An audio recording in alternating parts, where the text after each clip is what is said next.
Você provavelmente já ouviu falar nos servos mais poderosos de Hades, os juízes do mundo dos mortos. Mas será que você conhece toda a história dos três juízes na versão de The Lost Canvas?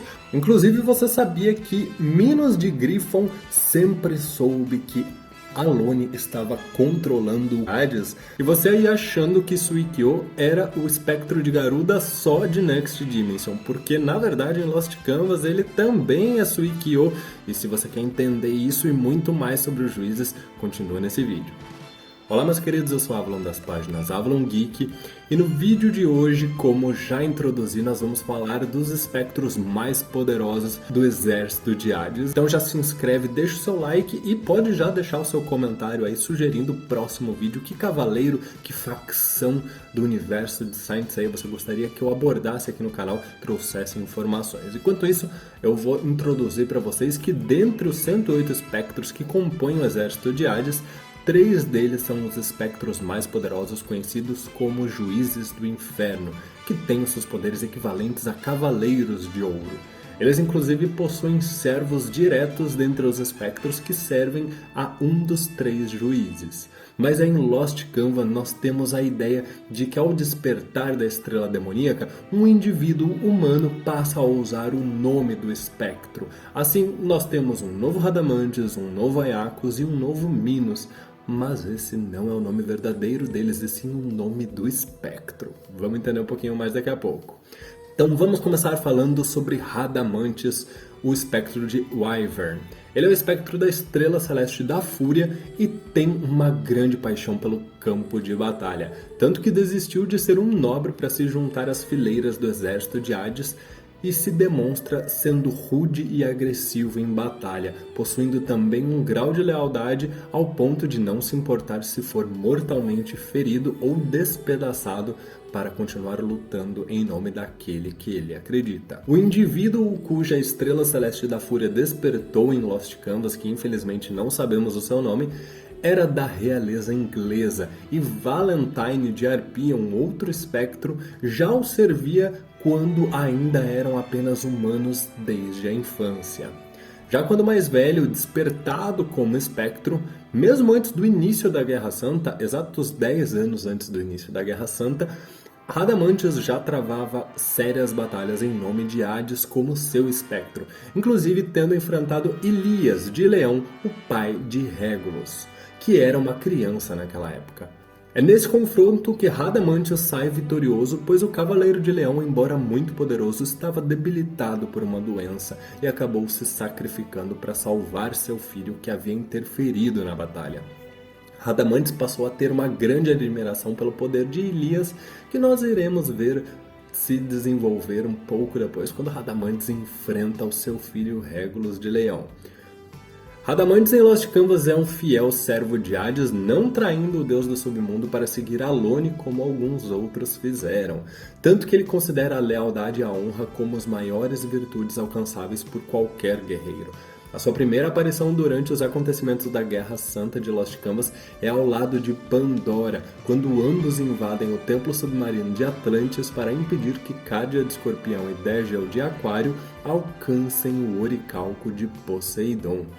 Inclusive, se você quiser saber um pouquinho mais, eu tenho um vídeo completo falando sobre o Poseidon em Lost Canvas e o porquê Serafina não é o Poseidon desta era. Então vou deixar aqui no card para vocês. Mas vê só depois que terminar esse aqui, porque você vai querer entender a história dos espectros. Acontece que Radamantes começa enfrentando Cavaleiro de Aquário nesta batalha no templo submarino, mas é atrapalhado por Cádia, que se vê bastante instigado a enfrentar o espectro e acaba tomando tempo e ocupando o espectro para que o Cavaleiro de Aquário conseguisse seguir atrás de Pandora e impedi-la de destruir o oricalco, que a gente vê que não deu tão certo assim, mas também é a história lá pro vídeo da Serafina. O que acontece é que Radamantes fica bastante humilhado por ter sido enganado por Cádia e ter acabado deixando o Cavaleiro de Aquário passar e decide então lutar a sério contra Cádia após este chamá-lo de cachorrinho de Pandora. humilhando ainda mais o espectro. Nessa batalha, Radamantes é seriamente ferido pelas agulhas de Cardia, especialmente as agulhas incandescentes que queimam toda a corrente sanguínea do espectro, porém ainda assim ele consegue superar o Cavaleiro de Escorpião, derrotá-lo e fugir de Atlantis com Pandora antes de Serafina congelar tudo. É após algum tempo, já nos domínios do Lost Canvas, que Radamantes aparece diante de Alone. Com seu coração em chamas devido ao poder do falecido Cardia, ele pede para que o falso Hades o aceite como servo, apesar do fracasso, sendo colocado à prova por Faraó de Esfinge, que testa a lealdade do espectro com a sua balança da maldição. É importante só ressaltar aqui que a essa época Radamantes não sabia que Alone não estava completamente possuído por Hades, hein? Ele acreditava que estava servindo a Hades. É nesse momento que Radamantes, como prova de sua lealdade, voluntariamente arranca o seu próprio coração de seu peito. Radamantes coloca o seu coração incandescente na balança, mas o falso Hades o ressuscita, lhe concedendo inclusive seu próprio sangue, que faz Radamantes se tornar um ser praticamente divino, inclusive com uma nova versão de suas Sapures, e assumindo então a guarda do templo de Saturno. Até que mais tarde, Radamantes é visitado por Pandora, que lhe avisa sobre a traição de Hades, fazendo o espectro atravessar o peito de seu próprio subordinado Valentine e ajoelhando-se diante de Pandora, lhe pedindo desculpas. Após um confronto envolvendo Tema, Sasha e Regulus contra Pandora e Cheshire, Radamantes acaba sendo seguido e observado pelo Cavaleiro de Leão. É então que os dois se enfrentam em uma batalha alucinante, na qual o juiz do mundo dos mortos, que havia superado a humanidade, consegue derrotar o Cavaleiro de Ouro de Leão, mesmo após receber as incríveis técnicas da exclamação de Atena e o clamor do Zodíaco desferidas pelo Leonino. Ele sobrevive mesmo à perda de seu coração, embora acabe perdendo a divindade concedida pelo sangue de Hades, passando a ir atrás de Alone, que fingia ser o deus do submundo. Alone tenta matar Pandora, mas Radamantes se põe no caminho do ataque, perdendo a metade esquerda de seu corpo. Radamantes então lança um devastador ataque contra a pintura de Atena, que selava o poder da deusa, conseguindo assim dar uma vantagem contra Alone naquela Guerra Santa. Wyvern morre então nos braços de Pandora, que lhe diz que Radamantes foi quem lhe deu coragem para liderar as forças de Hades. Uma história muito bonita, não é? Além da clássica técnica Destruição Máxima, que é a técnica mais poderosa de Radamantes, inclusive no clássico, capaz de liberar uma poderosa onda de energia cósmica das palmas de suas mãos, Radamantes em Lost Canvas também usa a técnica Rugido Demoníaco, que consiste em, através de um poderoso rugido, lançar uma onda de choque destrutiva enquanto avança contra seus oponentes. Agora, o segundo espectro menos de Griffon é o espectro da estrela celeste da nobreza. Ele é uma pessoa calma, mas que pode ficar bastante raivoso se for provocado, além de ter uma personalidade arrogante e prepotente, com tons de crueldade por gostar de torturar seus adversários como verdadeiras marionetes. Curiosamente, ele chegou a desenvolver uma certa admiração por Alone quando descobriu que ele havia revertido a situação de fantoche, tornando Hades a marionete de um humano. Isso pois logo que Alone tenta assassinar Tema lá na Itália, Minos se encontrou com Alone na primeira prisão do submundo, situação na qual o espectro perspicaz que é, descobre a verdade sobre Alone, pois os registros dos crimes e pecados cometidos pelo humano Alone apenas aumentavam, revelando que era ele quem conscientemente estava sendo responsável pelas mortes e não o deus Hades. Minos se curva de livre e espontânea vontade para o humano e decide que irá segui-lo, querendo ver se ele é mesmo capaz de manipular um deus. Isso é contado em um capítulo especial que foi lançado alguns anos atrás, mas a principal história de Minos de Griffon é contado lá na história clássica de Lost Canvas, onde nós vemos que algum tempo depois desses acontecimentos, ele é incumbido de realizar o primeiro ataque ao santuário de Atena. Ele reúne sua tropa e derrota vários cavaleiros sem muita dificuldade, pois ele os considera fracos, inclusive utilizando das suas técnicas para torturá-los, dizendo que são meras marionetes. É então que Minos, após dizimar alguns cavaleiros de bronze e prata, acaba se deparando com um um jardim de rosas diante do santuário que fora criado por Albáfica de Peixes. Minos se impressiona com o poder do cavaleiro ao vê-lo enfrentar Niobe de Dip, mas facilmente destrói o campo de flores com o poder de suas asas e em seguida utiliza suas técnicas de marionetismo para torturar o cavaleiro de ouro, quebrando seus ossos enquanto zomba de sua beleza e fragilidade. Acontece que Minos, cruel como é, decide torturar ainda mais Albáfica ao perceber que ele se preocupava com o vilarejo de Rodório, que havia perto do santuário. Ele então decide que aquele será o local que será destruído antes mesmo do santuário e, após acreditar que o cavaleiro estava derrotado, parte para atacar o vilarejo. O espectro acaba sendo impedido por Xion de Áries, mas descobre logo em seguida que Albáfica não estava morto e irá finalizar o confronto contra o espectro. Por fim, Minos é derrotado com uma rosa do Pisciano embanhada com seu sangue venenoso e em seus momentos finais, furioso por ser derrotado por um humano, um mero cavaleiro, ele tenta destruir todo o vilarejo, mas é impedido pela muralha de cristal de Xion. Tendo gasto todo o seu poder, Minos finalmente sucumbe, assim como o próprio Cavaleiro de Peixes.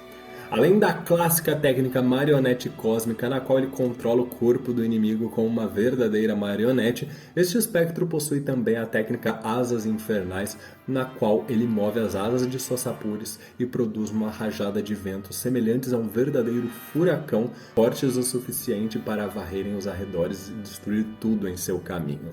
Minos é o que tem uma participação menor na história de Lost Canvas, mas pelo menos foi aquele que conseguiu aparecer na animação, diferente dos demais que ficaram só pro mangá, infelizmente.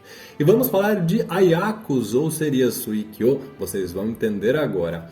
Ayakus de Garuda é o espectro da estrela celeste do heroísmo e, diferente do espectro que nós vemos no mangá clássico, este homem não tem escrúpulos. Ele é capaz de sacrificar seus próprios soldados pela vitória, afirmando que eles só o servem por medo do seu poder e não por existir nenhum laço entre eles. Apesar disso, ele se mostra muito próximo a Violet de Behemoth, a única espectro que parece ter uma relação genuína com Ayakus. Nós descobrimos que o seu nome humano, antes de despertar como espectro, é Suikyo, um nome que ele volta a usar após perder a patente como espectro. Inclusive, se você quiser saber algo sobre Suikyo do Next Dimension, eu já fiz um vídeo, vou deixar nos cards aqui pra vocês, porque aquele vídeo tá muito bom. Tem tudo, toda a história que você vai economizar 100 capítulos de mangá pra entender assistindo aquele vídeo.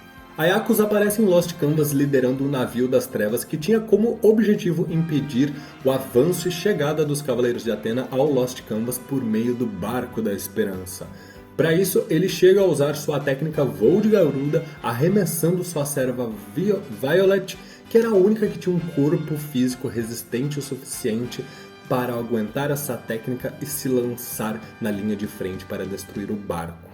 Acontece que após Ayakus chegar no local quando sua serva já havia sido derrotada pelo cavaleiro Régulo de Leão, ele se depara com Sísifo de Sagitário, que o provoca dizendo que a força entre os laços dos cavaleiros tornou possível salvar aquele barco, algo que era muito diferente de como os espectros tratavam uns aos outros, principalmente Ayakus, ignorando os laços existentes com seus servos. Garuda faz todo um discurso no qual ele nega a ideia de existência de qualquer laço de amizade com os cavaleiros e seus servos, dizendo que eles deveriam ser apenas subordinados, que não deveriam ser amigos e apenas lhes obedeceriam por medo de seu poder. Ayakus ataca o navio com a sua técnica Conquistador de Hidra, e para provar o seu ponto, ele inclusive sacrifica um de seus servos para usar essa técnica. Felizmente, Sísifo consegue impedir a destruição do barco. Um confronto muito intenso acontece entre o Cavaleiro de Ouro de Sagitário e o Espectro de Garuda, até que este segundo utiliza a técnica mais poderosa, com a qual queima todo o sistema nervoso do oponente. Mas no fim, ainda assim, Sísifo consegue superar o seu adversário, sacrificando sua própria visão e despertando o oitavo sentido para derrotar o espectro, fazendo ele finalmente compreender que seu oponente não está sozinho e sim lutando com seus companheiros.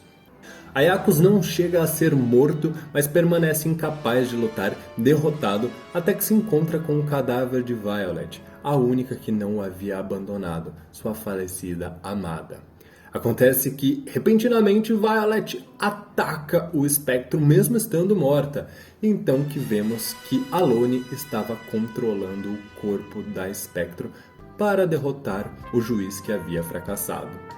Posteriormente, Cagarro de Benu aparece diante do juiz para puni-lo, dizendo que ele não era mais o Senhor das Chamas Negras e assumindo o próprio Cagarro o posto de novo juiz do inferno. Assim ele destrói as Hapuras de Ayakos e diz que o homem que um dia comandou a morte não podia ser punido somente por ela. Então ele seria punido tendo que viver o resto de sua vida como um humano, lembrando-o de seu nome de Suikyo. Além da técnica clássica voo de garuda, com a qual ele lança o inimigo a uma altura para se chocar contra o solo, Ayakos também demonstrou dominar a técnica conquistador de Hydra, na qual ele cria chamas negras e as atira para o céu formando um grande X, e deste elas caem em milhares de penas ardentes ao chão, e também a técnica mais poderosa Resplendor da Morte Galáctica, com a qual ele imobiliza o inimigo e queima seu sistema nervoso central por dentro até que este morra lentamente. Pessoal, estes são os espectros de Lost Canvas, todo o poder, a glória, as histórias, todas as informações que nós temos sobre eles. Espero que vocês tenham gostado, porque tem um aprofundamento muito maior do que a gente vê nos espectros do clássico. Se vocês quiserem saber de algum outro personagem, comenta aqui. Não esquece, deixa o seu like se você quer dar uma força pro canal e se você quer saber de outros personagens. Isso faz com que o YouTube me mostre que esse tipo de vídeo é um vídeo interessante, que vocês querem mais e que vale a pena. Então deixa o like, comenta, compartilha também com os amigos, nos grupos aí, para que esse vídeo ganhe mais acesso e as pessoas saibam tudo sobre esses espectros. Muito obrigado por tudo, meus queridos, um grande abraço e até mais!